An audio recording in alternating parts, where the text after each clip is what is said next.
Habiendo explicado qué es el matrimonio y cuáles son sus propósitos, y después, hermanos, de haber dado el material del feminismo que nos será de utilidad, no solo para cuando lleguemos a las lecciones de la sumisión y demás, sino a través de todo el curso ese material nos va a servir, va a ser un material de referencia. Ahora pasamos a considerar cómo buscar el matrimonio. Ya vimos qué es el matrimonio y qué es. Bueno, dimos una definición sumamente sencilla y dijimos que el matrimonio es la unión entre un hombre y una mujer bajo juramento o pacto.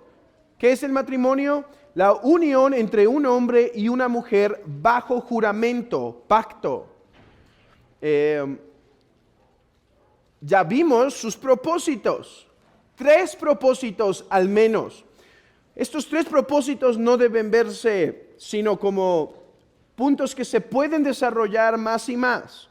Pero estos 3 fueron que el matrimonio tiene el propósito de el compañerismo y la ayuda mutua. El matrimonio tiene el propósito de ser el lugar en donde los afectos pueden ser demostrados.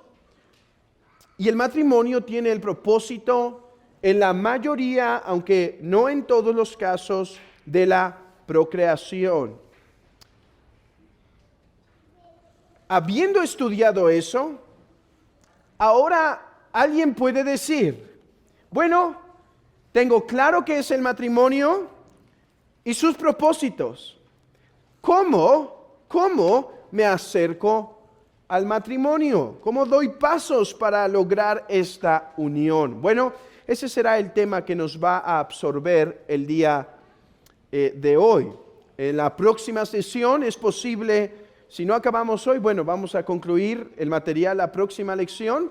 Y si lo terminamos, vamos a avanzar en cuanto a qué es una mujer piadosa y qué es un hombre piadoso, y después las responsabilidades matrimoniales y demás. Así que hoy voy a hablar de qué es un hombre bíblico en una manera, pero entiendan, hermanos, entendamos que no alcanzaré a desarrollarlo. Esto va a ir a través del tiempo, ¿sí? Bueno, habiendo explicado el propósito de esta lección, que es explicar cómo dar pasos hacia el matrimonio, me gustaría hacer 2 aclaraciones muy importantes. En primer lugar, esta lección compete principalmente a los jóvenes de nuestra iglesia, ¿sí? Esta lección compete principalmente a los jóvenes de nuestra iglesia. Esto significa que toda persona dentro de nuestra iglesia que no está casado, o sea, es soltero, debería prestar atención a esto si está interesado en la búsqueda del matrimonio, e incluso si no está interesado, le servirá, porque puede ser que después se arrepienta y diga, mejor si me interesa. Y si no, y quiere vivir como eunuco para la gloria de Dios, le servirá de todos modos para ayudar a los demás. Ahora, ¿sería tentado entonces a pedir a todos los casados que me soporten y que tengan paciencia, porque hoy les traigo un tema que nada tiene que ver con ellos? Pero no es así. Así que no ofrezco esa disculpa en esta lección. Por el contrario, así como todas las lecciones del matrimonio, de los roles, son relevantes para los solteros, candidatos para el matrimonio,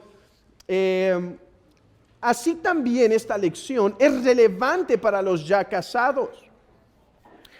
¿Para qué? Bueno, porque si el Señor bendice con hijos, ustedes son los responsables en preparar a estos jóvenes para que sean buenos candidatos para el matrimonio. Así que no se ¿a quién estoy hablando hoy? Más, si a los solteros o si a los padres. Por otro lado, incluso si ya no tenemos hijos bajo nuestro cuidado, bajo nuestro gobierno, porque ya salieron, aún así el tema es relevante, porque entender cómo es el matrimonio, quién lo debe buscar, nos ayudará como iglesia a poder instruir a otros. Hermanos, incluso a poder apoyar a otros. Hermanos, gracias a Dios esta iglesia está creciendo. El Señor la está bendiciendo, no solo con salvación, sino con almas. Más personas vienen aquí. Y va a llegar un momento en donde el involucramiento de más personas, de más hermanos, será necesario. Hoy en día ya existe que ocurre un cortejo, una posibilidad de matrimonio y quizá no están los papás y algunos hermanos tienen que empezar a apoyar. Bueno, es por lo tanto útil empaparnos de esto a fin de poder servir a nuestra iglesia en el momento que sea necesario. Así que esa es la primera aclaración. Nadie tiene permiso de dormir hoy, ¿sí? Entonces, habiendo aclarado eso, pasemos a nuestra segunda aclaración, y es esta. La Biblia no es un manual de cortejo o no es una guía para dar pasos hacia el matrimonio. ¿Estamos de acuerdo en eso? No esperamos encontrar en la Biblia una lista de pasos. Bueno, en primer lugar, ora 3 veces. Idealmente los lunes, miércoles y jueves. Y después de que has orado, habla con tus papás y después acércate a pedir consejo a otros hermanos y después... No existe eso en la Biblia. Tampoco tenemos una carta del apóstol Pablo a algún miembro de la iglesia que diga algo como: Pablo, a la desposada de la iglesia de Guadalajara, gracia y paz a ti. No hay eso, no hay un ejemplo preciso de cortejo. De hecho, entendamos que en ese tiempo las cosas se hubieran hecho algo distinto. Entonces, si no hay tal lista, si la Biblia no es tal manual, si no hay tal carta cortejal, entonces, ¿cómo vamos a responder bíblicamente a esta pregunta? ¿Cómo dar pasos hacia el matrimonio? Bueno, la respuesta es que aunque no hay indicaciones directas, sí hay principios que tomamos de las Escrituras y debemos aplicar a nuestro contexto. Hermanos, esa es la madurez y sabiduría de un hombre, de una iglesia. Cuando puede leer la Escritura y entenderla e interpretarla en su contexto y aplicar los principios a su realidad. A ver, la Biblia no dice, no hay ningún mandamiento que diga no trabajarás en el estadio. ¿O sí? Hasta ahorita no lo he encontrado. Pero tenemos principios que nos ayudan a dirigir a un joven. Si es algo sabio, trabajar en un estadio, sí, es muy probable que la mayoría de las cosas que pasan ahí van a ser una lucha constante para el joven.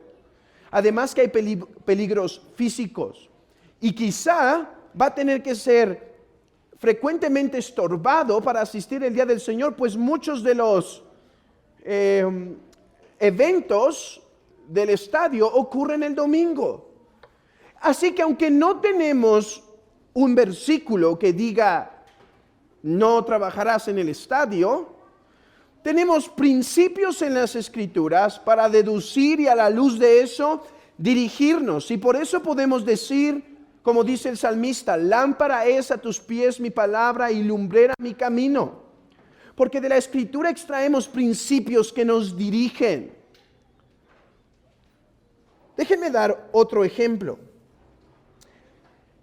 ¿Qué decimos a la familia que tiene un problema ya que sus hijos están jugando en la tableta o en los videojuegos cosas de suma violencia y por lo tanto están afectando el trato de los niños entre hermanos, con otros y demás?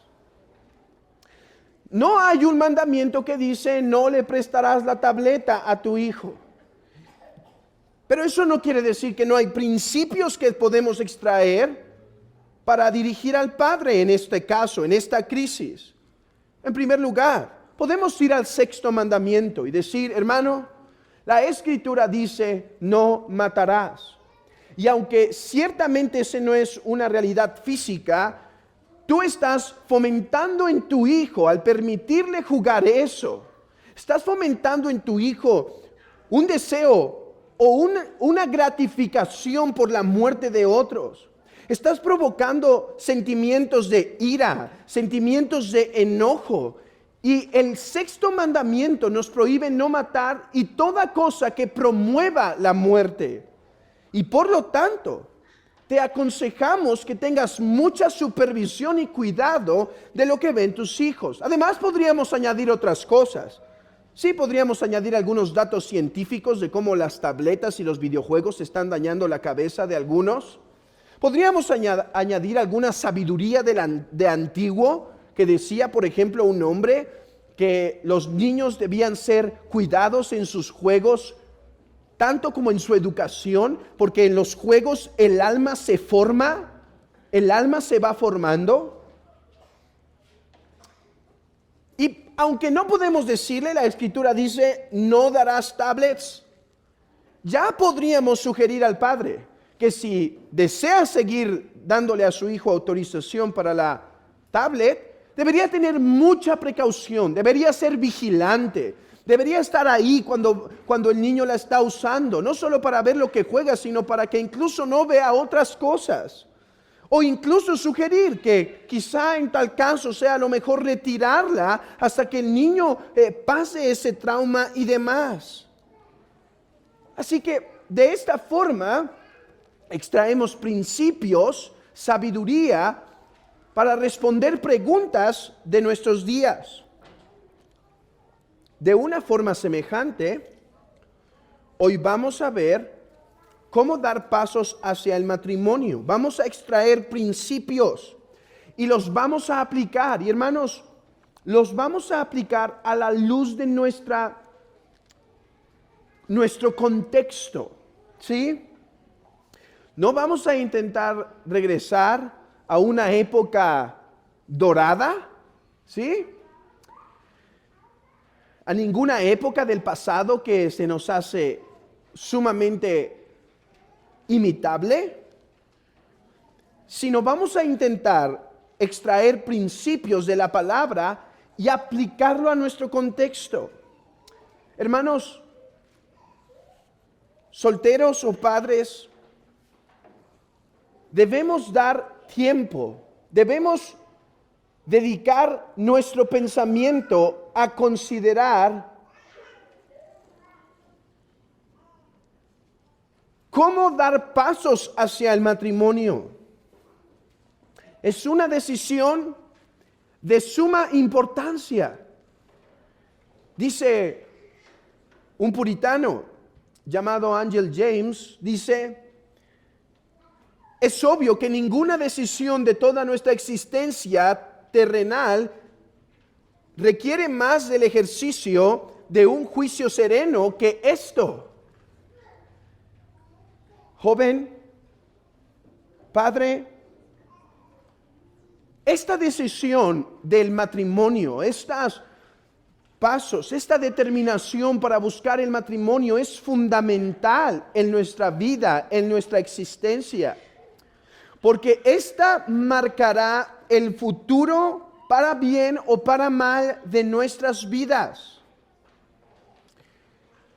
Así que debemos darle algún tiempo para pensarlo, para meditarlo, para considerarlo.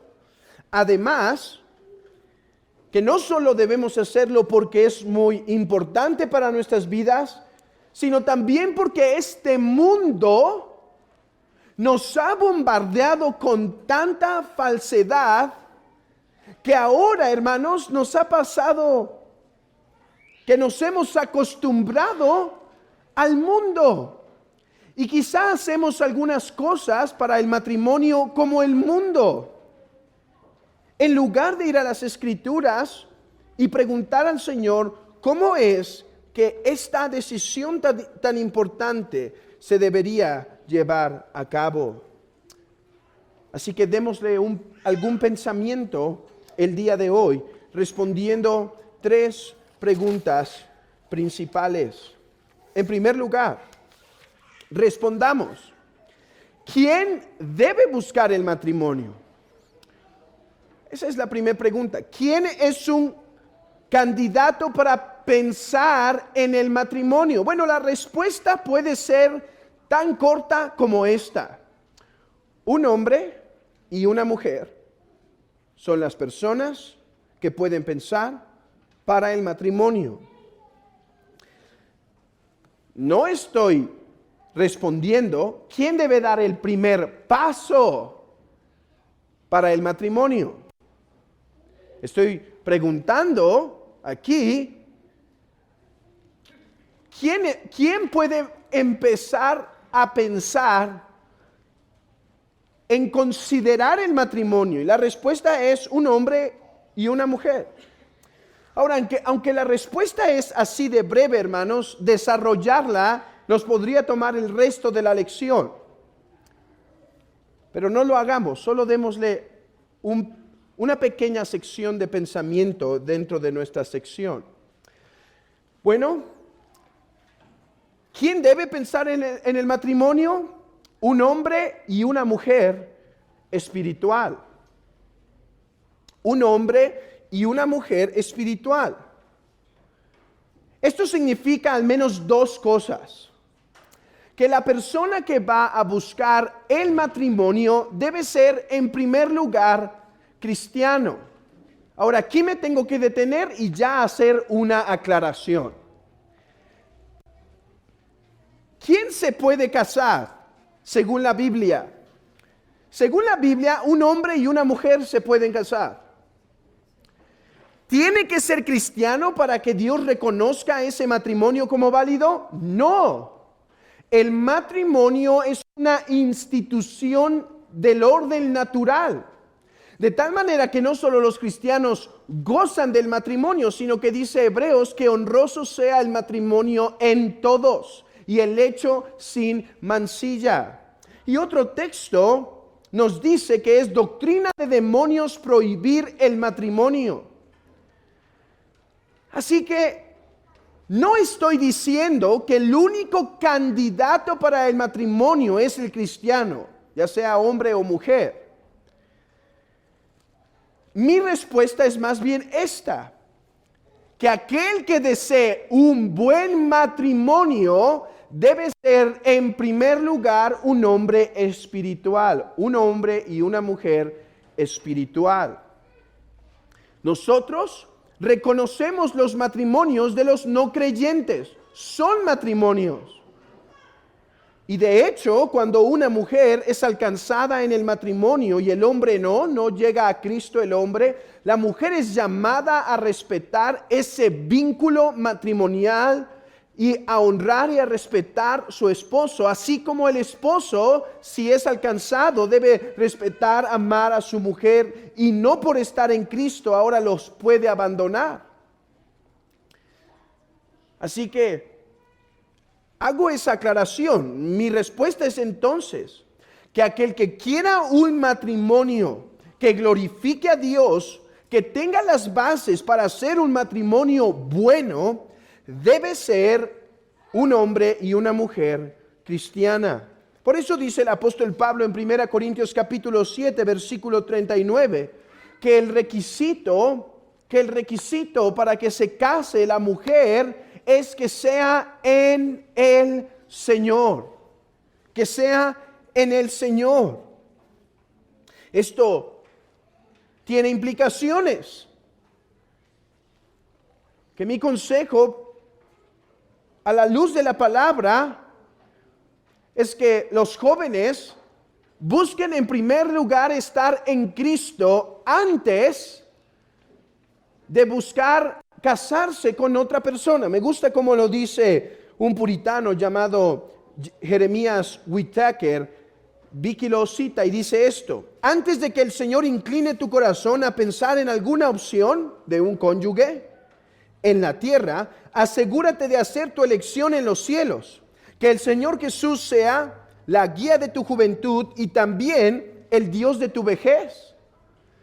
Y dice otro puritano algo semejante a esto: antes de que te cases con este hombre o con esta mujer, primero cásate con Cristo, primero despósate con Cristo. Y ese es el primer consejo de alguien que busca un buen matrimonio: asegúrate de estar en Cristo. El matrimonio es algo hermoso, pero al mismo tiempo es algo difícil. Uno está llamado a vivir cosas que en la mera carne no es capaz de cumplir. La mujer está llamada a someterse al esposo, a amarlo, a respetarlo, incluso cuando este es difícil y complicado. Y el hombre es llamado a amar a la esposa, a servirla, a sacrificarse, incluso cuando ésta no es amable y no muestra afectos para con él. El hombre está llamado a morir por ella y la mujer a servirlo sacrificialmente, a ser paciente, a perdonarse, a sufrir juntos, a llevar las cargas, a criar hijos. Hermanos, el matrimonio es algo complejo. Y por lo tanto, aquel que quiera un buen matrimonio debe en primer lugar asegurarse de estar en Cristo, porque si no, será todavía un matrimonio si te unes, pero verás la dificultad de llevar a cabo ese matrimonio. Hoy en día tenemos la oportunidad de aconsejar no solo matrimonios cristianos, sino matrimonios en donde uno no es cristiano, ya sea el hombre o la mujer, o a veces ninguno es cristiano. Y establecemos el llamamiento, establecemos lo que dice Efesios, la palabra de Dios respecto a las responsabilidades de cada uno y demás. ¿Y en qué resulta? Que muchas veces sus caras se ven tristes ante el alto y pesado llamamiento, porque saben que no lo pueden cumplir. Y por eso toda consejería como tal nos permite guiar a las personas a Cristo y decir: por eso necesitas arrepentirte de tus pecados y creer en Él, para que tengas la gracia de entonces llevar un buen matrimonio. Y somos movidos a decirle en aquel momento: tu mayor problema ahora no es tu esposa, no es tu esposo, no es el problema con tus hijos. Tu mayor problema ahora es que estás enemistado ante Dios, y necesitas reconciliarte con Él. Y entonces, una vez te reconcilies con Él, habrá gracia para que puedas cumplir la responsabilidad. De hecho, déjenme aplicar esto para esta lección de esta noche. ¿Vienes interesado en arreglar tu familia? ¿Vienes a este curso de piedad en el hogar porque te interesa mucho llevarla mejor, el mayor paz en tu hogar?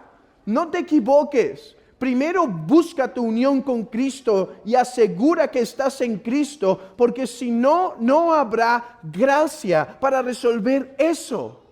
Si estás en Cristo, entonces es tiempo, y gracias a Dios de que estás aquí, para que sigamos creciendo juntos en cómo ordenar nuestros matrimonios y familias. Pero este es el primer consejo o el primer paso, si se quiere ver así. El hombre y la mujer deben ser espirituales, no muertos espiritualmente, espirituales. Hay hombres carnales y hay hombres espirituales. Hay mujeres carnales y hay mujeres espirituales. Pero hay algo más que quiero decir porque el hombre y la mujer sean espirituales. Y es que alguien que va a buscar el matrimonio debería ser un hombre y una mujer que poseen cierta madurez para el matrimonio. El apóstol Pablo dijo, por ejemplo, en la epístola de Timoteo, mandó diciendo que no un neófito podría gobernar la iglesia de Cristo, sino que debía ser un hombre con cierta madurez espiritual y que este hombre debía tener capacidad de dirigir bien a su familia para entonces poder dirigir la iglesia de Cristo. Bueno, el llamamiento al matrimonio es un llamamiento santo, es un llamamiento delicado y por lo tanto aquellos que se acercan a él deberían tener cierta madurez espiritual, cierto conocimiento de aquello a lo que se enfrentan. Nadie que quiere construir un edificio no calcula primero los costos. Y alguien que desea dar pasos hacia el matrimonio es alguien que debe tener al menos algo de doctrina en su mente, algo de conocimiento sobre las responsabilidades de un hombre y una mujer. Además que debería ser una persona santificada, que está buscando ser santo ante el Señor. Alguien que tiene una vida espiritual estable, que no es alguien que está con altibajos, que tiene una buena relación e involucramiento con su iglesia local, que tiene cierto conocimiento de la palabra, que tiene responsabilidades y las puede cumplir espiritualmente. Si tal persona no es la que busca el matrimonio, sino es más bien una con mucha inmadurez, el matrimonio será una carga pesada que vendrá a derribarlo por completo, que terminará haciéndole daño a la otra persona y a sí mismo. Es que la bendición de Jehová enriquece y no añade tristeza con ella. Y es sabio, es de sabios que aquel que busca el matrimonio tenga algo de entendimiento, y la edad no dice nada. A ver, la edad ayuda para incrementar la experiencia y demás. Pero una persona que a los 50 años es convertida a Cristo, no tiene acceso al llamamiento pastoral simplemente porque ya tiene mayor edad. Es un neófito en las cosas espirituales. Así que no estoy hablando aquí de edad, porque en nuestra generación puede haber niños de 40 y raros hombres de 20. En la antigüedad era así. Estaba leyendo un material y preguntaban, ¿a qué edad se recomienda que se case el hombre o la mujer? Hermanos, leerlo simplemente me hizo recordar una premisa que todo historiador, que todo aquel que le guste leer la historia debe recordar. En la historia las cosas se hicieron diferentes. Es otro mundo y déjenme darles la respuesta. Dice, bueno, no está bien, dice William Gouge, les he hablado de él, ¿no es cierto? En ocasiones. Y lo he usado bastante para este material, de hecho. Y dice, no está bien que que se va a casar sea tan pequeña. Y tampoco es sano que espere tanto. Entonces pregunta, y pone así en su libro, hace una pregunta. Pastor Gouge, ¿qué recomiendas tú? ¿A qué edad recomiendas tú entonces que se case? ¿Quieres saber la respuesta? Dice, las mujeres a los 12 y los hombres a los 14.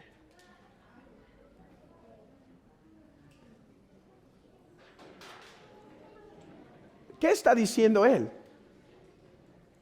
Ya no creo eso, hermanos, por si lo aviso desde ahorita. Yo no soy de William Gouge, yo soy de otros puritanos. Démosle un poco de pensamiento a esta respuesta que él da. Hermano, él estaba diciendo que podía haber mujeres de 12 años y hombres de 14 años. A ver, déjenme usar estas palabras para ser chocante. Niños de 12 y 14 años suficientemente maduros, espiritualmente, emocionalmente, económicamente, para poder llevar a cabo el levantamiento de una casa. ¿Qué están haciendo los niños a los 12 hoy? ¿O a los 14? Hermanos, está la historia de aquellos niños que de 12 años, 14 años, conquistaban barcos enemigos, luchaban contra ejércitos enemigos.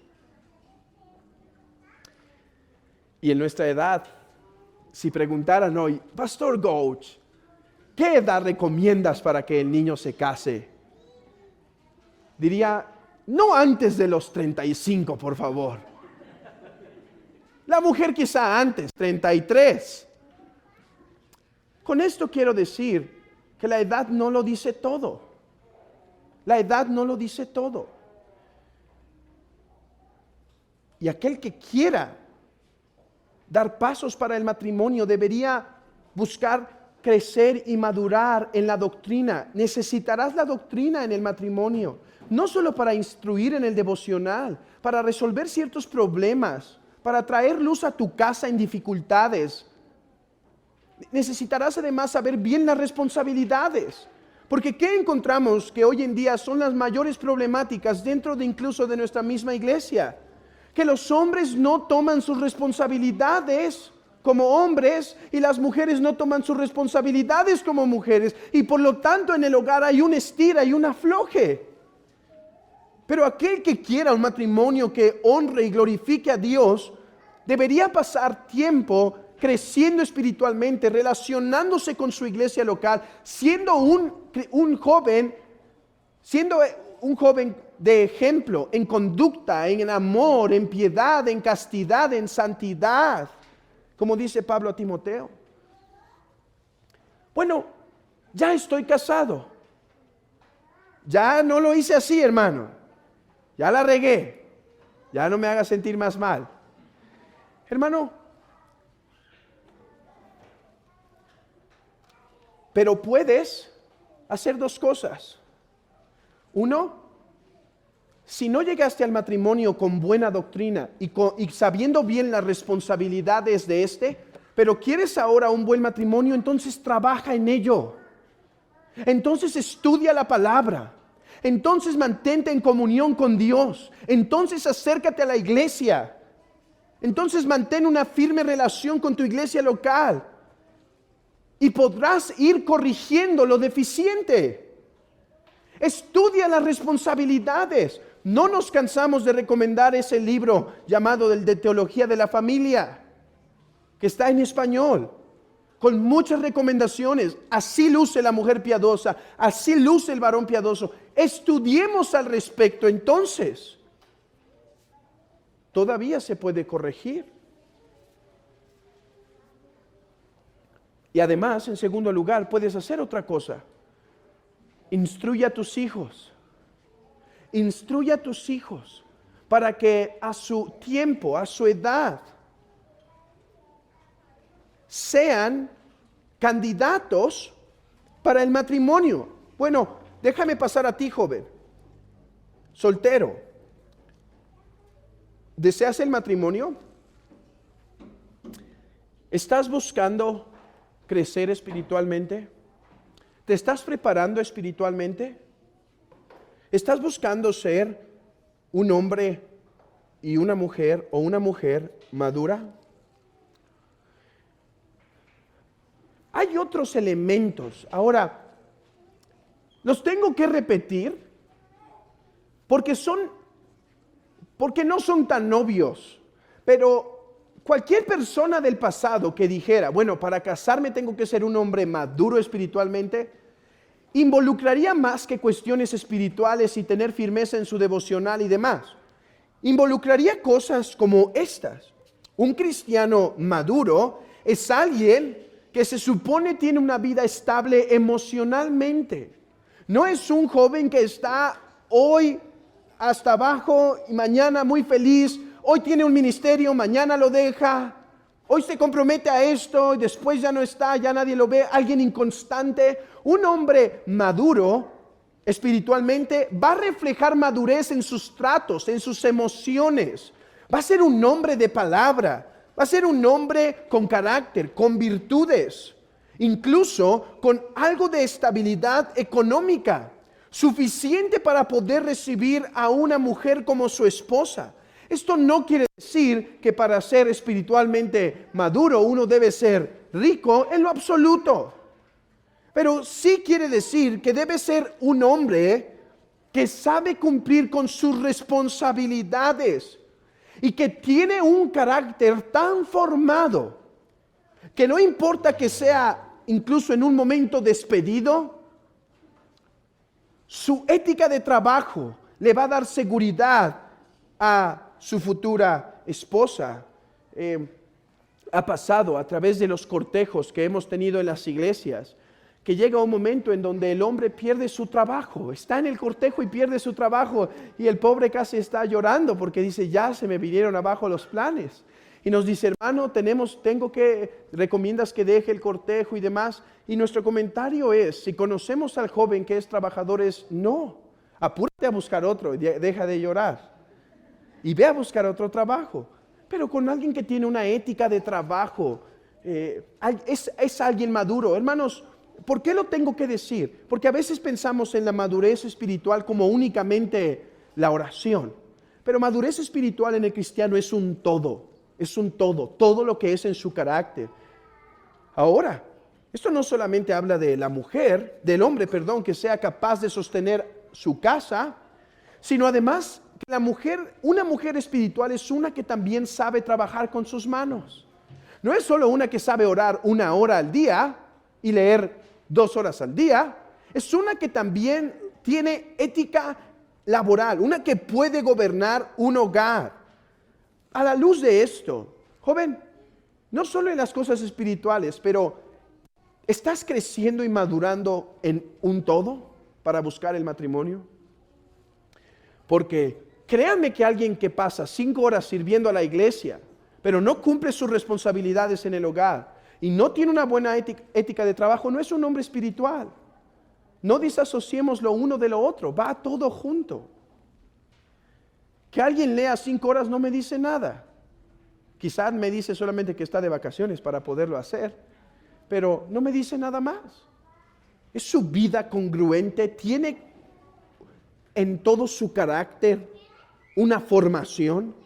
Hermanos, ¿qué estamos haciendo con nuestros hijos? ¿Los estamos preparando para esto? Bueno, esa es la primera respuesta que podemos ofrecer. ¿Quién debe buscar el matrimonio? Es interesante que el Señor formó a Adán y a Eva a una edad madura para unirse al matrimonio. Adán era lo suficientemente fuerte para poder dirigirla. Era lo suficientemente fuerte para poder labrar la tierra. Era un hombre maduro. Y así fue como el Señor los creó. Y los creó espiritualmente aptos para fomentar un sano matrimonio. Y sabemos que la caída recae únicamente en Adán y en Eva y no en el Creador. Porque Él creó un hombre y una mujer que adecuadamente se complementaban el uno al otro para poder caminar en la voluntad del Señor. Bueno, ¿y qué características debe tener la persona que voy a considerar? La primera pregunta es, ¿quién puede pensar en casarse? O sea, ¿soy apto para el matrimonio a la luz de esto? Y alguno ya puede decir, mira hermano, no soy lo que debo ser y no soy lo que quiero ser, pero por la gracia de Dios ya no soy lo que era y estoy creciendo y estoy avanzando, he identificado mis inmadureces y estoy trabajando en ellas. Ahora, ¿en quién puedo posar mis ojos? ¿Quién es una persona que yo debería considerar? Bueno, casi lo que hemos dicho aplica para este tiempo. Hermanos, a ver, estoy describiendo cómo debe lucir el hombre, ¿sí? El hombre. Pero no estoy haciendo algo exhaustivo. Esto es algo introductorio para después ver la próxima sesión que nos veamos cómo luce un hombre piadoso, cuáles son las prácticas de un hombre piadoso y demás. Esto es solo la introducción, así que es una embarrada momentánea de lo que vamos a ver después. Porque esto nos podría describirlo bien, nos podría tomar el tiempo. Hay un autor llamado Bodhi Bacon, un afroamericano, que tiene un libro que se llama Lo que deberías ser si te vas a casar con mi hija. Y le escribió un libro como de 200 páginas. Es sorprendente, ¿no? Que haya sido de 200 páginas. Yo hubiera hecho uno de 500 quizá. Así que hay más cosas que deberíamos hacer. Ahorita es lo básico y después vamos a ir desarrollándolo más. Bueno, ¿en quién te deberías fijar? Bueno, el Señor dice que la única condición que existe para que te cases con una persona es que sea en el Señor. 1 Corintios capítulo 7, versículo 39. Que te cases en el Señor. No te unirás en yugo desigual con los incrédulos. Dice Joe Vicky esto: quien quiera casarse no debería considerar tanto la figura externa o la belleza, riqueza, etc. No debería considerar eso tanto como las cualificaciones espirituales de la persona con quien desea unirse. ¿Vas a buscar el matrimonio? Bueno, asegúrate que esa persona esté en Cristo. Y hoy, donde la falsa conversión abunda, deberías dar un serio pensamiento a esto. Deberías tomar el tiempo para considerar, joven soltero, si esta persona luce como un cristiano. Si a la luz de 1 de Juan puedes decir, esa persona es cristiana, tiene el carácter de un cristiano, tiene los frutos de un cristiano, tiene el amor de un cristiano, tiene la humildad de un cristiano. Es alguien con quien puedes hablar, exhortar, corregir, e incluso es miembro de la iglesia. A ver, ya me metí en un problema, ¿sí? Yo no creo que para que alguien se case debe ser miembro de la iglesia de Guadalajara.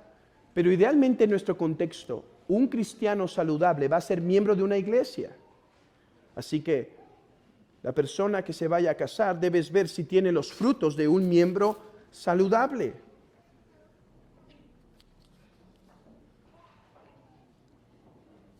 E idealmente, si quieres un buen matrimonio, si no, hazlo. Pero si quieres un buen matrimonio, no solo veas que sea cristiano, sino que sea un cristiano maduro.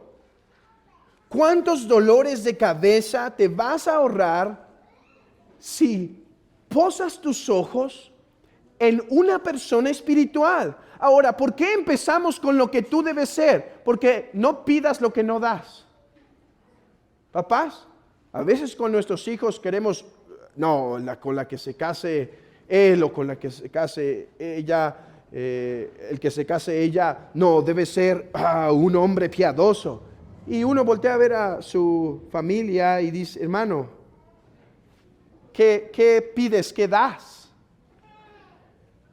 Idealmente, entonces, si la persona es madura espiritualmente, deberá buscar una persona madura. Me gusta el consejo que da William Gouge. Dice, al menos que no haya una discrepancia tan grande en piedad y madurez. Que haya un cierto nivel, e incluso yo diría que al menos el hombre la supere un poco en la cuestión de carácter y madurez. Al menos que el hombre tenga algo de más, si no iguales, al menos el hombre un poco más. Porque él es el encargado de dirigir. Hermana, Fíjate que aquel con el que vas a pasar el resto de tu vida sea uno que puede dirigir, que puede ponerse encima la carga y llevarla. Ser espiritual. Las mariposas, el enamoramiento va a pasar. Pero si es un hombre que le interesan las cosas espirituales, va a crecer. Y entonces te podrá dirigir. Hermanos, miremos que aquella mujer sea espiritual. Que sea una persona con algo de carácter formado. Lo que ya dijimos se aplica a esto. No una persona problemática en la iglesia, que no sabe escuchar, que no es exhortable, que es desobediente con sus padres, que mantiene una inconstancia en todas sus actividades, que es alguien irresponsable, conocido por no hacer bien ninguna de sus obligaciones.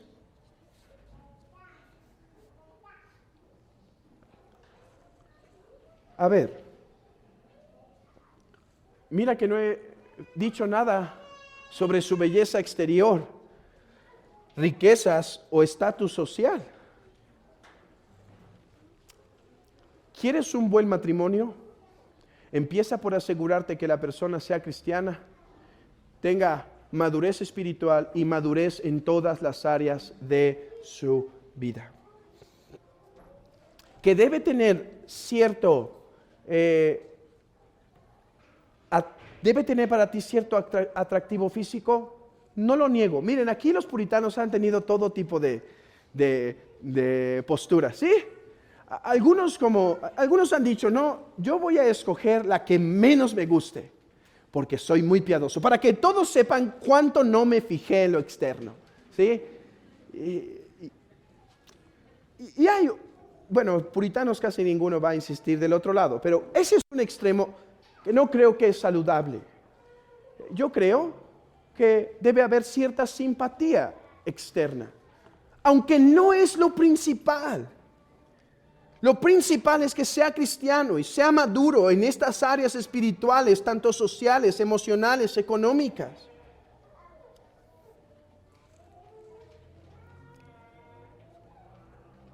Por ejemplo, es una persona que está creciendo, es santa, y la mujer lo ve y dice, caramba, es muy espiritual, pero no sé si me atrae lo suficiente. Yo llamaría a esa joven o a el joven, cualquier soltero, a no ignorar eso, pero no elevarlo a una posición en donde eso sea lo que gobierne. Porque mira, ¿qué dice Proverbios? Que la hermosura en la mujer sin ciencia es como una argolla en la nariz del cerdo. La belleza para nada te va a servir cuando tengas problemas. Podrás ser una mujer bella o un hombre muy apuesto, aunque de esos no conozco por aquí. Pero de nada te servirá al final. Fíjate primero en estas cuestiones. Hermanos, aquí podríamos empezar a dar un montón de otras recomendaciones. Por ejemplo, ¿en qué tipo de persona me debo fijar para con la edad? ¿Qué edad debería tener? Y otras preguntas que me parecen importantes resolver, pero por causa del tiempo no pasaré mucho más en ello. William Gouch dice brevemente, voy a ser muy breve en esto, dice que idealmente no deben sobrepasar tanto en edad, para que puedan tener el mismo vigor y la misma fuerza en sus mismas etapas, ¿sí? Él dice, una edad pueden ser quizá 10 años. Dice, Abraham le llevaba a Sara 10 años. Y de esa forma el hombre tiene algo de mayor experiencia para dirigirlo. Pueden ser 5 años, pueden ser de la misma edad. Tampoco hay un mandamiento donde dice que la mujer no podrá ser algunos años mayor que el hombre. No hay un mandamiento, Pero lo ideal, por la madurez del hombre, porque a veces el hombre se tarda más en madurar, es ideal que el hombre al menos lleve algo de edad sobre la mujer. Y hay algunos otros consejos de hombres piadosos y sabios que podríamos tomar aquí. Ya no me detendré en eso, déjenme pasar al último punto para no regresar a esta lección otra vez.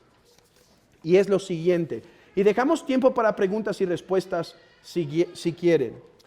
Ok, hermano, ya sé lo que debo ser para poder buscar el matrimonio y ya sé en quién me debo fijar para buscar el matrimonio.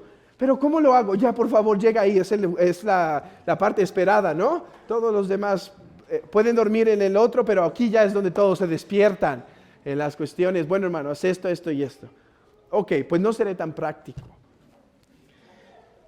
Ok, no voy a dar tanto detalle, porque aquí hay un punto en donde nuestra iglesia puede hacer algunas cosas que no necesariamente se van a poder hacer en otras y demás.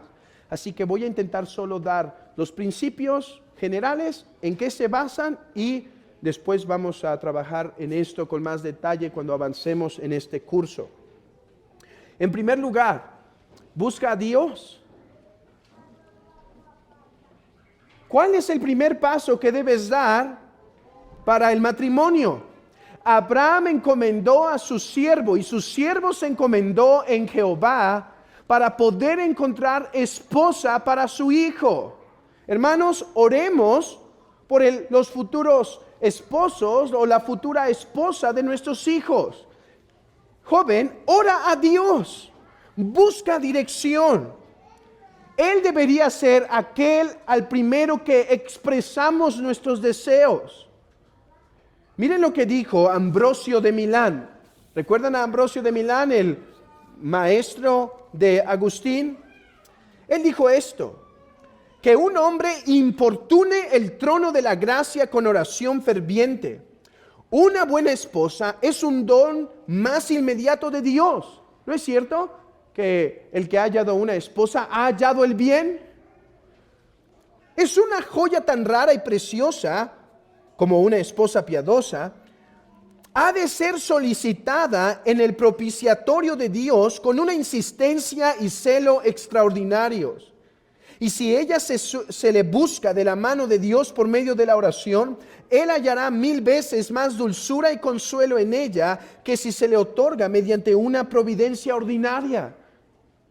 Ora, pide que te guíe a tu Dios que obra a través de todos los medios, que está obrando en su mano providencial y trabajando y nos dirige y nos permite avanzar en un lado y en otro lado no nos permite avanzar, como cuando a Pablo no le permitió ir a ciertas misiones, sino que el Espíritu le movió a otro lugar. De la misma forma también nosotros encomendémonos a ese Dios que nos escucha. Joven, encomiéndate a ese Dios y pide dirección. ¿Y qué le puedes pedir? Señor, pon delante de mí. Bueno, no pidas que vas a llevar tu camello cerca del pozo y que si te invita incluso a cenar es la señal máxima. No estamos hablando de esas señales, pero puedes pedir, como Él obra de forma ordinaria: Señor, pon en mi camino esa mujer, o Señor, pon en mi camino ese hombre. Pide que te ayude a discernir correctamente y a no guiarte por tus emociones o las apariencias físicas, sino que puedas poner las cosas espirituales por encima.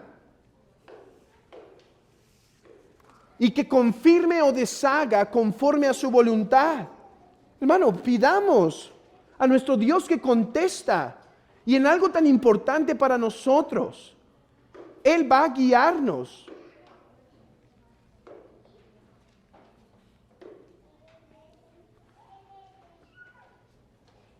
Un hombre,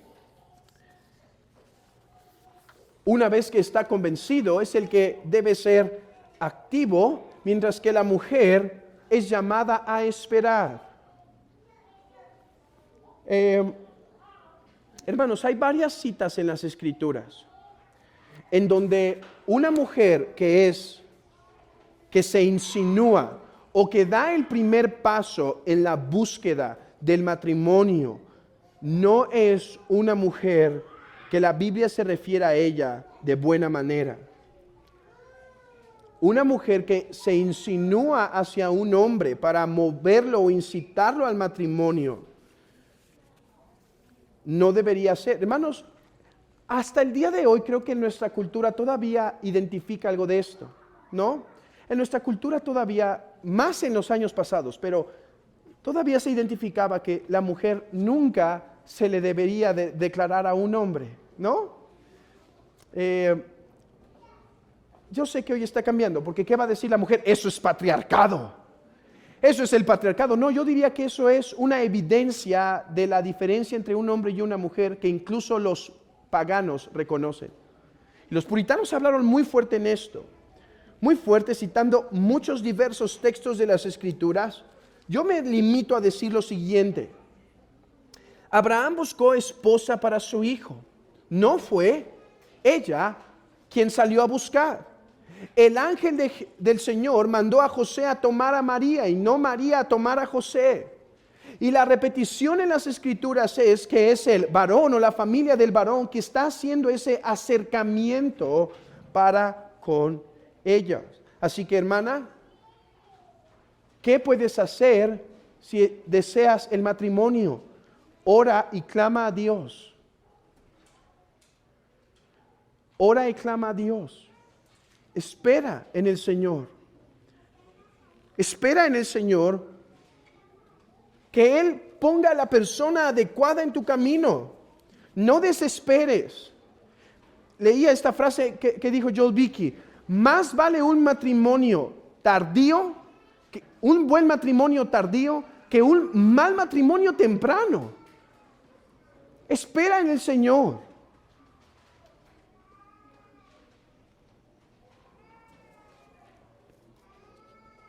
¿Qué debería hacer después de que el joven oró y es él el que va a dar el paso? Bueno, debería consultar en primer lugar a sus padres.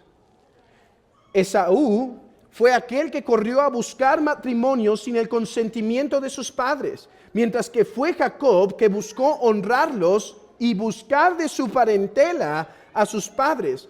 Angel James, un puritano, dice lo siguiente: en la cuestión del matrimonio, sé guiado por el consejo de tus padres o tus tutores. Los padres no tienen el derecho de seleccionar por ti, pero ni tú deberías escoger por ti mismo sin consultarlo con ellos. Joven, ¿estás interesado? Consúltalos. Bueno, si dices, no son cristianos, no importa, consúltalos. Porque puede haber sabiduría en ellos, incluso aunque no sean cristianos. No los desprecies, considéralos. Bueno, ¿qué debería hacer después que el joven habló, está creciendo en madurez, ya vio un prospecto, ha orado, ha estado pidiendo, sigue en su corazón, está intentando mantener las mariposas en su lugar y la escritura más arriba que las mariposas?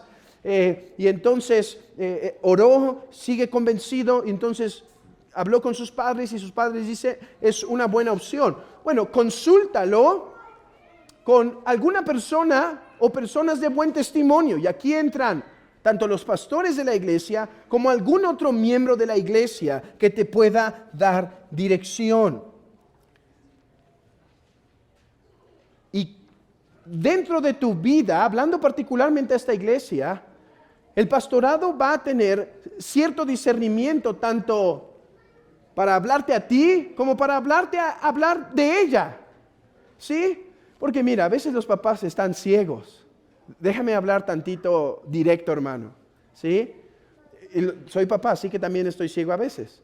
Y a veces vemos a nuestros hijos mucho más alto de lo que están, ¿sí? Y entonces el consejo del pastor puede ser más mesurado y decir, hermano, ¿qué te dijeron tus papás? ¿Que ya estás listo? Sí, hermano. Hermano, ¿no quisieras volverles a preguntar? ¿No quisieras volver a consultar, hermano? He visto esto en tu carácter que sería bueno cuidar. Puede ser un consejo. no quiere decir que todo consejo o comentario que salga de la boca del pastor debería ser real, pero puede ayudar. Y también puede decir, y hermano, ¿qué opinas? Y él puede ser claro, hermano, ¿qué te interesó? ¿Por qué la viste a ella? Hermano, es que vi su piedad. Bueno, si el pastor dice, ¿y cuál? Ya es para asustarse, ¿no? Pero, bueno, dime particularmente qué aspectos. Esto, hermano, ok, me parece bien. Bueno, dentro de nuestra iglesia, lo que solemos hacer, y creo que la mayoría de los padres, creo que estamos contentos con este orden, es que el pastor de la iglesia o el joven no se acerque directamente a la señorita a hablar no se acerque directamente a la señorita, sino que lo consulten primeramente con los padres. Y hermanos, nuevamente hay varios ejemplos bíblicos de este orden, en donde el joven, hay veces que la madurez del joven y él se conoce a la familia y dice, hermano, ve, acércate tú y dile entonces al papá que estás interesado. Aunque la mayoría de los jóvenes y muchos papás han pedido que antes de que el joven se acerque, el pastor se acerque a decir que hay un interesado. Que si quieren saber respecto a ese interés y demás. Bueno, déjenme acabar aquí. ¿Qué si el padre lo considera una buena opción? Bueno, entonces el padre va a poner los pasos apropiados, el lugar apropiado para que estos dos jóvenes puedan conocerse mejor y discernir la voluntad de Dios si es que desean que se unan en matrimonio. Lo que quiero decir es esto. Para este momento, toda esta lección, él y ella no han hablado. Bueno, se han saludado, ¿sí? Quizá tuvieron una plática. Hermanos, esta iglesia no sentamos hombres y mujeres aparte, ¿sí? Quizá ya se saludaron, quizá ya platicaron un momento casualmente. Pero para este momento no hay una comunicación estable, sino que el joven se ha mantenido a la distancia apropiada para respetar la autoridad del padre. Y hasta ahora, cuando el padre da la autorización, es que estos tendrán el permiso del padre. Y aclaro aquí, es el permiso del padre. El padre es el que gobierna sobre esto. El pastor podrá haber dado su consejo, podrá haberse acercado a los padres y dirigir en algunos puntos, pero es el padre de familia que va a guiar esto. Es la responsabilidad de ellos, no del pastor. Es la responsabilidad del padre poner el lugar apropiado para que ellos empiecen a platicar. Es la responsabilidad del padre dirigir el tiempo, ver cuánto tiempo se debe extender y demás. Y cae totalmente sobre él. Este tiempo le va a ayudar para conocerse mejor, para manifestar sus dudas. Les va a dar tiempo para orar más, para prepararse mejor. Dice William Gouch esto. Es un medio, este tiempo, para que se preparen de antemano para llevar a cabo los deberes matrimoniales mejor. ¿Sí? Aquí es cuando la mujer que no sabía hacer arroz empieza a tomar cursos intensivos, ¿sí? Además, para que los padres se convenzan. Pues a través de estos tiempos, para que los dos, se convenzan, pues muchas veces en estos tiempos se suelen descubrir inconveniencias que estaban escondidas del uno del otro. Y así, para poder honrar al Señor a través de una ceremonia matrimonial. Naturalmente en nuestro contexto, hermanos, donde el futuro matrimonio va a querer también que el pastor haga la ceremonia y demás, haríamos esto también del conocimiento público. Si son miembros de la iglesia, haríamos esto de conocimiento público a la iglesia, que hay un cortejo que se ha iniciado bajo la autoridad del padre, que él está llevando el cuidado, él está haciendo la supervisión y nosotros estamos contentos de poder acompañarlos en esto. Y esto para que si ahora los ven sentados todos los domingos y los miércoles y piedad en el hogar y todo lo demás, todos sepan que es por esta situación natural que se está dando en su hogar. Entonces, hermanos, esta es la dirección que nosotros recomendamos a la luz de la palabra. Sé que ha sido breve, aunque me he tomado más de una hora en hacerlo. Quise dar prioridad a las cuestiones de quiénes son aptos, pero bueno, espero que haya quedado claro. Hermanos, esta es una forma en la que Dios es honrado porque la santidad se promueve en la iglesia.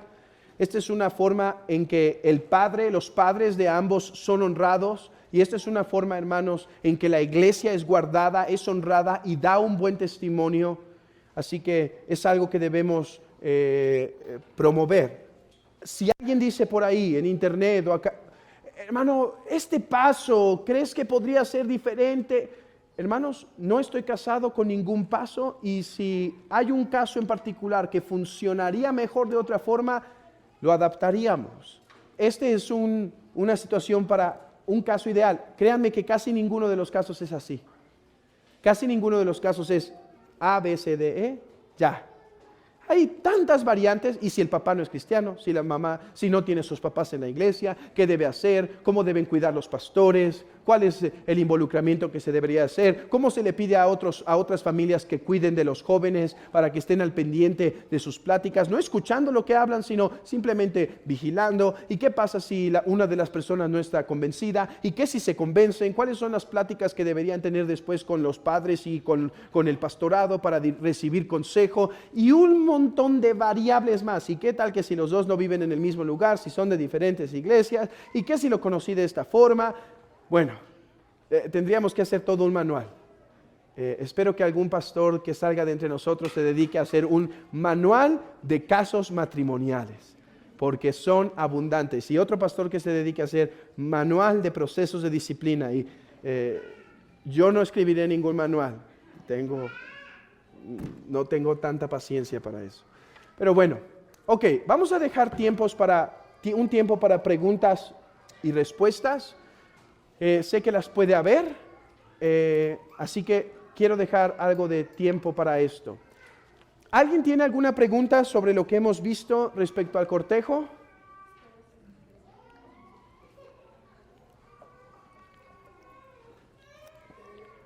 Fuerte, bien fuerte. ¿Cuál sería el mejor parámetro pastoral para cuando quieren casarse personas que no son miembros de la iglesia, o que uno sí y otro no, pues presumiblemente sean cristianos, pero que alguno no es parte de la iglesia, o a lo mejor un congregante y los dos no son miembros de la iglesia, pero quieren casarse y quieren que el pastor de una iglesia hermana, por así decirlo, quisiera que los casaran? Es una buena pregunta y sirve que aclaramos esto para el futuro. ¿Qué pasa? No sé si la entendí bien, pero voy a reformularla así, si no me corriges, hermano. ¿Qué pasa si una persona que no es miembro, que no es cristiana, quiere que la case los pastores o el pastorado de la iglesia? Lo que aconsejaríamos es que se casen civilmente, que tengan una ceremonia donde el pastor pueda predicar el evangelio, pero a la luz de nuestra convicción no podría haber una ceremonia formal completa de la bendición de Dios sobre ese matrimonio si no son conversos.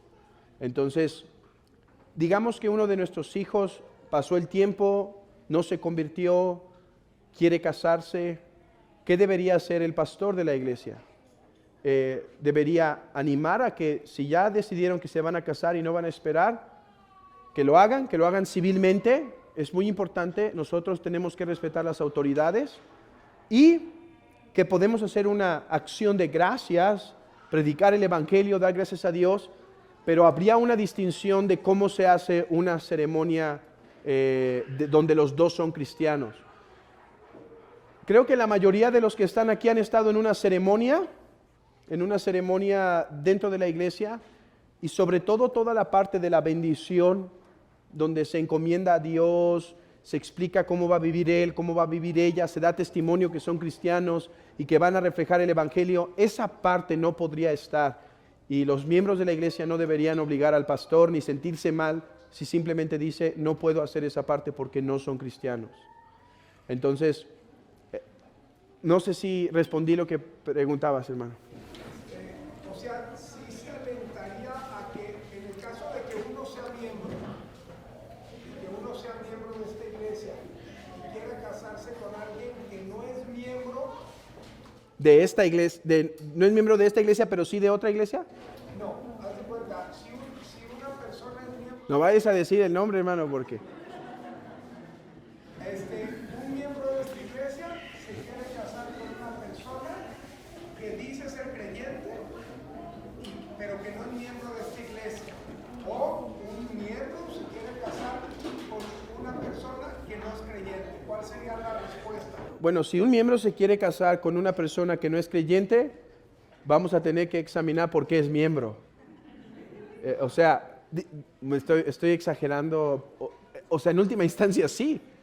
Revisaríamos, hermano, ¿por qué quieres desobedecer a Dios? Y si se casa, tiene que ser tratado con una exhortación y disciplina bíblica porque está pecando contra Dios. Ahí no se podría oficiar ni siquiera. No, eso sería en total rebeldía. Sí, ahí no hay, sería total rebeldía. ¿Sí se escuchó? Si un cristiano, miembro de la iglesia, se quiere casar con una persona que ni siquiera es creyente, está pecando contra Dios. La iglesia debe tomar al que se quiere casar como gentil y publicano. O sea, si persevera en su pecado. ¿Qué pasa si un miembro de aquí se quiere casar con otra persona que sí dice ser cristiana?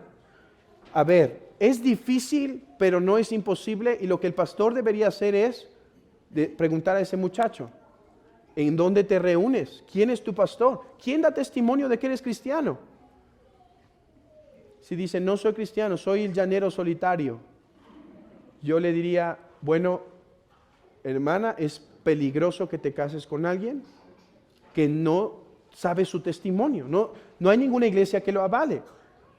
Entonces, ese sería el caso de una persona. Si dice, no, sí tengo una iglesia, hablaríamos con el pastor. ¿Qué iglesia es? No tiene que ser una iglesia, tiene que ser forzosamente con estos distintivos, pero una iglesia que se escuche bien, llamaríamos con él y diríamos, ¿cómo ves su carácter? ¿Se ve de un buen carácter? Ahora, hoy en día, hermanos, hay que tener cuidado, porque esto no hubiese hablado William Gouge, pero nosotros ya lo tenemos que hablar. Hay algo que se llaman como citas cristianas online.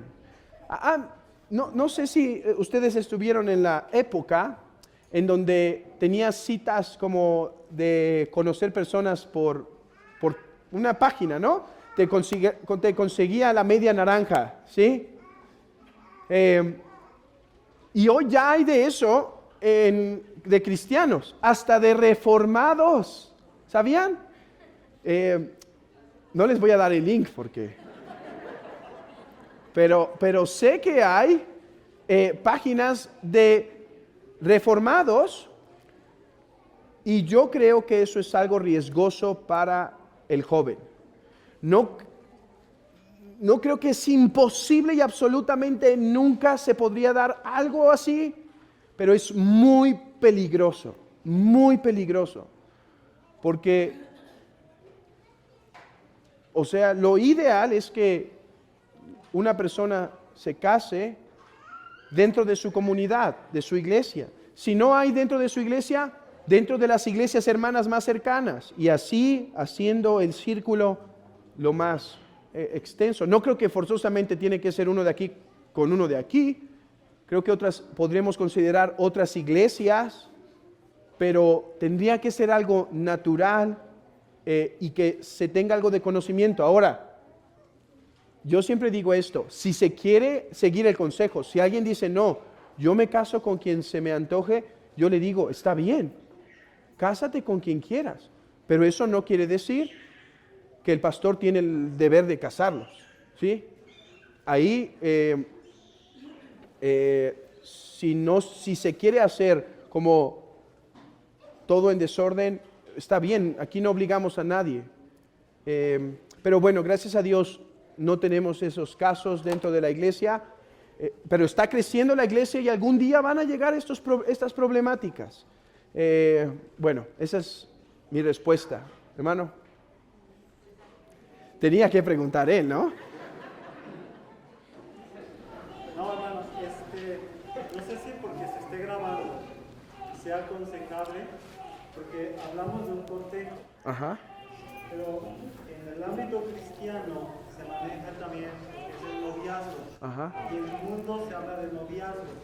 Y a lo mejor cuando alguien ve, escucha y puede en su mente pensar cortejo, sinónimo de noviazgo o sinónimo del noviazgo del mundo, o a personas que llegan y visitan la iglesia y dicen, están en cortejo, están en noviazgo. Y a lo mejor para ellos es diferente, no sé si se valdría la pena ganar la Sí. o qué nos referimos con un cortejo, con esa... Nosotros le llamamos cortejo, existen otros nombres que se le dan, y el cortejo en nuestro contexto de iglesia es totalmente diferente al noviazgo.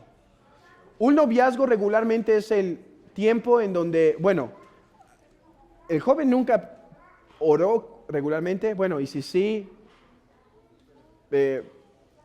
a veces no pide consejo a su padre, no considera a los papás de ella, simplemente en reuniones se acerca y se la hace su novia.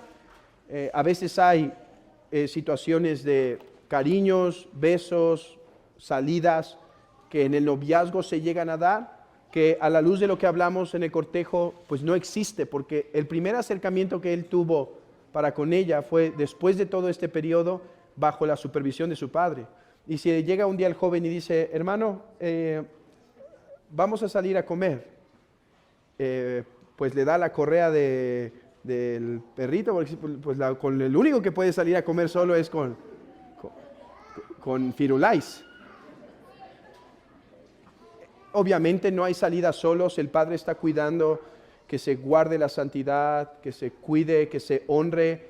En el Antiguo Testamento, la mujer que era descubierta, que había perdido su virginidad, ya no pudimos ir a todos estos textos, pero la mujer que se descubría que había perdido su virginidad antes del matrimonio era apedreada en las puertas de la casa de su padre.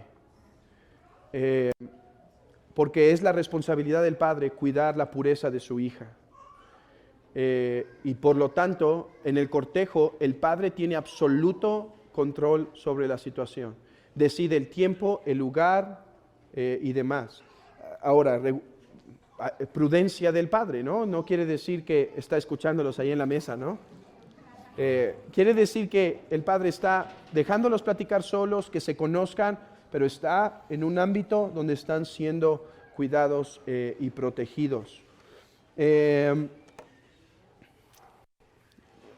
Entonces, sí, eso es lo que consideramos nosotros cortejo. Podemos llamarlo cortejo, pasos hacia el matrimonio. Después de ese tiempo que ellos se conocen, en ese tiempo de cortejo, ella o él todavía podrían cortarlo si ven algo en su carácter de la persona o algo que no les convence todavía, o si el padre tiene una buena razón para quebrantar la relación, podría hacerlo absolutamente. No por el mero capricho, pero si tiene una razón válida y la puede argumentar, podría quebrantar la relación para proteger a su esposa, y la hija se debería someter o el hijo se debería someter en tal caso. Entonces, sí, los que tenemos hijas tenemos una gran tristeza, pero tenemos algo de autoridad. Hermanos, tengo que hablar de esto, tengo 4. Que estos videos se graben y que todos los memoricen. Ok, hermano. Dice Proverbios 19, 14, hermano, la casa y la riqueza son herencia de los padres. De Jehová, la mujer prudente. Da provecho la escritura que da una buena esposa es el Señor cuando la persona está en oración. Ujú. Sí. Y los padres, creo que la obligación de los padres también hacia los hijos que son ya creyentes, si quiera yo a lo mejor un poco, aunque no sean creyentes, estamos orando por su salvación, pero también debemos estar orando para que en su momento el Señor traiga a la mujer adecuada o al varón. Ujú, así es. Muy buen texto, hermano. ¿Hasta dónde se puede involucrar el padre cuando ya el joven es un joven cristiano maduro y le pide consejo? Papá, ¿quién piensas que pudiera ser una mujer? No sé, a lo mejor no se da eso, pero ¿hasta dónde se puede involucrar como padre y decir, pues mira, ¿El padre de él? sí, el padre Del joven. del joven? Yo creo que el abuelo, pues, esta joven que es cristiana, madura, respetuosa, estas características, ¿hasta dónde es correcto? Sí, es muy buena pregunta. ¿Hasta dónde se debe escuchar el consejo del padre del varón cuando él manifiesta un deseo de casarse con una señorita? Yo creo, hermano, que a la luz del quinto mandamiento, honrarás a tu padre y a tu madre, y si el joven vive bajo el techo de la familia, incluso aunque esté apoyando económicamente, el mandamiento de someterse a su padre aplica de una forma especial y por lo tanto recomendamos que lo consideren. Ahora, incluso entre los padres que no son cristianos, tienen un amor para con su hijo, que realmente pocos casos podemos contar en donde los padres del varón le ponen estorbos a su hijo solo por molestarlo para que no se case. Creo que son pocos los casos. Ahora, si hubiese uno en donde tiene 30, es un varón maduro, es un varón santo que está creciendo y el padre dice no, tiene derecho o debería someterse por un tiempo, pero no para siempre. Porque si llega un momento en donde no tiene una razón válida, es simplemente el capricho de un tirano. Y en ese caso, aunque creo que son pocos los casos. Eso, por ejemplo, si leen el capítulo de Ángel James, del libro de Teología de la Familia, él tiene un tratado sobre, por ejemplo, qué hacer cuando el padre no está permitiendo el matrimonio solo por su capricho. Y dice que, bueno, yo recomiendo que debería orar, Dios puede cambiar el corazón, pero si hay una insistencia y no simplemente porque aborrece a su hijo y le quiere hacer daño, llega un momento en donde yo creo que el hijo podría tomar una decisión. Pero idealmente debe escuchar el consejo porque creo que son pocos los padres que querrían el mal de su hijo. Entonces, en ese consejo, ahora, si el padre es un mundano y dice, no te cases con ella, ve su cara, ve sus riquezas, ve si tiene estatus, primero fíjate en eso, si tiene cara bonita y esto, y después, bueno, obviamente puede escucharlo respetuosamente y decir, ok, gracias, pero la pregunta es, ¿me das autorización para ella? Entonces, pero sí creo que a la luz de el mandamiento, honra a tu padre y a tu madre, debería considerarse. Ahora, ¿cuánto más los padres de la señorita? ¿Cuánto más los padres de ella? O sea, todavía Moisés a su edad tiene que pedir a su mujer, a su padre, al padre de ella. Entonces, si los padres del joven deben ser considerados, los padres de la señorita incluso más. No puede pasar su autoridad.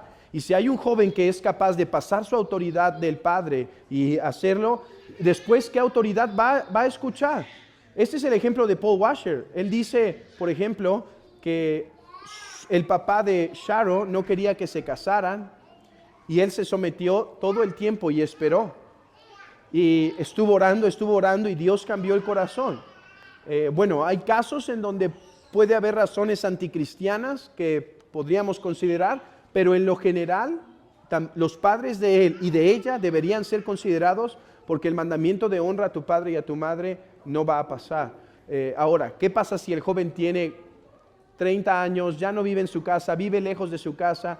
Bueno, creo que sus padres deberían ser considerados, pero ya no quizá en el mismo nivel, ¿no? Porque no conocen ni a la señorita.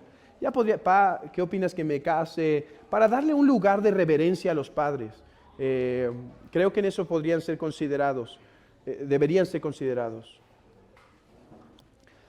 Vi otra mano, otra pregunta, además del hermano. ¿Alguna otra pregunta, hermanos? Sé que este tema nos da para muchas preguntas. Sí, claro que sí. Y si se da el caso, por ejemplo, de algún joven, bueno, no hablo de nadie, claro, que buscara en otra iglesia o que encontrara a alguien en otra iglesia, ¿qué tanto asunto con la doctrina habría?